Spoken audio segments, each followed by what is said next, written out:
নমস্কার বন্ধুরা, কৃষি অ্যাডভাইজার অনুপম চক্রবর্তী ইউটিউব চ্যানেলে তোমাদের সকলকে স্বাগত জানাই।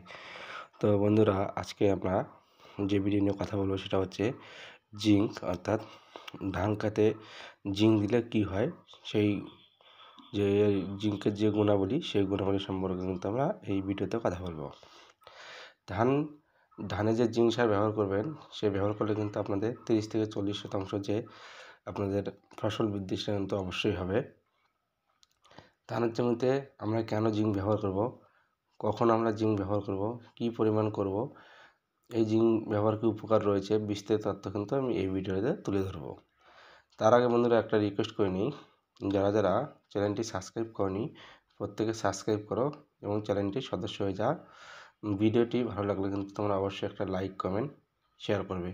আর সম্পূর্ণ তথ্য পেতে বা ভিডিওটি যদি তোমরা সম্পূর্ণ দেখতে চাও, তোমরা কিন্তু কেউ স্কিপ করবে না এবং জিঙ্কের ব্যবহার কিন্তু তোমরা ভালো করে জেনে যাবে। তো আমি শুরু করছি বেশি কথা না বলে, যে জিঙ্ক ধান খেতে কীভাবে দেবো এবং কখন দেবো। বন্ধুরা, তোমরা যদি জিঙ্ক ব্যবহার করে না থাকো, তোমাদের ধানের ফলন কিন্তু 30 থেকে 40% কমতে পারে। এটি একটি কৃষি গবেষণার তথ্যটি পাওয়া গেছে। ধান গাছের যে সব অনুখাদ্য রয়েছে তার মধ্যে কিন্তু জিঙ্ক একটি অন্যতম অনুখাদ্য। জিঙ্ক ধান গাছের ক্লোরোফিল উৎপন্ন করতে সাহায্য করে, ধান গাছের সালোক সংশ্লেষ ভালোভাবে সাহায্য করে। ক্লোরোফিল উৎপন্ন হওয়ার দরুন গাছের পাতা কিন্তু সবুজ থাকে। তাহলে বন্ধুরা, বোঝা গেল যে জিঙ্ক ধান গাছে ব্যবহার করলে গাছের পাতা সবুজ থাকে, অর্থাৎ পাতা হলুদ হবে না, আর ধান গাছ সাথে সুস্থ সবল থাকার জন্য ফসল কিন্তু ভালো হবে। এবার জিঙ্কের ঘাটতির কথা বলে নিই। জিঙ্কের ঘাটতির কারণে গাছের পাতা কিন্তু হলুদ হয়ে যায়। জিঙ্কের অভাবে কিন্তু গাছের শিকড় বৃদ্ধি ভালোভাবে হবে না, ধান গাছের পাশকাঠির সংখ্যাও কিন্তু কমে যাবে। যখন পাশকাঠির সংখ্যা কম হয় তখন কিন্তু আমরা ফলনও কিন্তু আমরা কম পাবো। এবার বলি জিঙ্ক, কোন জিঙ্কটা আমরা ব্যবহার করব। তো আমি যে স্ক্রিনে দেখাচ্ছি সেটা হচ্ছে পরশ কোম্পানির জিঙ্ক, সেটা কিন্তু 33% জিঙ্ক। তো এই পরশ কোম্পানির জিঙ্কটা কিন্তু তোমরা ব্যবহার করতে পারো। তো পরশ কোম্পানির জিঙ্ক ব্যবহার করলে কিন্তু তোমরা খুবই ভালো একটা গুণাবলী পেয়ে যাবে।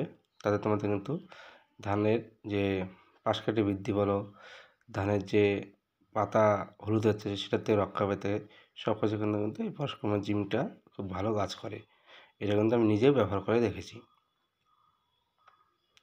বিঘা প্রতি তোমরা কিন্তু 1 থেকে 2 কেজি ব্যবহার করবে। এটা কিন্তু তোমরা প্রথম চাপান সারের সাথে জিঙ্ক ব্যবহার করবে। অতিরিক্ত মাত্রায় জিঙ্ক ব্যবহার করলে কিন্তু ক্ষতি হয়ে যেতে পারে।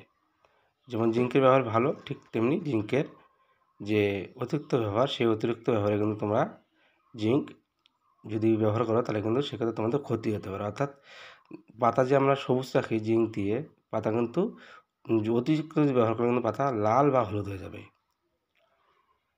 তো বুঝতে কোনো যদি সমস্যা হয় ভিডিওটি, তখন অবশ্যই আমার কমেন্ট বক্সে কমেন্ট করবে এবং ভিডিওটি বেশি বেশি করে শেয়ার করবে। তাতে তোমাদের অন্য বন্ধুরাও দেখতে হবে এবং তাদের দেখাতে সাহায্য করবে। তাহলে তারা জিঙ্কের ধানে কী পরিমাণে ব্যবহার করবে এবং কখন ব্যবহার করবে সেই তথ্যগুলি পেয়ে যাবে ভিডিওটিতে। আর বন্ধুরা বলে রাখি, আজকের ভিডিওটি কিন্তু এই পর্যন্তই। আবার দেখা হবে পরবর্তী ভিডিওতে। সবাই ভালো থাকবেন, সুস্থ থাকবেন। আর এখনও চ্যানেলটি যারা সাবস্ক্রাইব করেনি তাদেরকে আরেকবার বলছি, প্রত্যেকে চ্যানেলটি সাবস্ক্রাইব করে বেল আইকনটি বাজিয়ে দিও, তাদের কিন্তু সবার আগে তোমাদের কাছে ভিডিওটি পৌঁছে যাবে। ধন্যবাদ বন্ধুরা।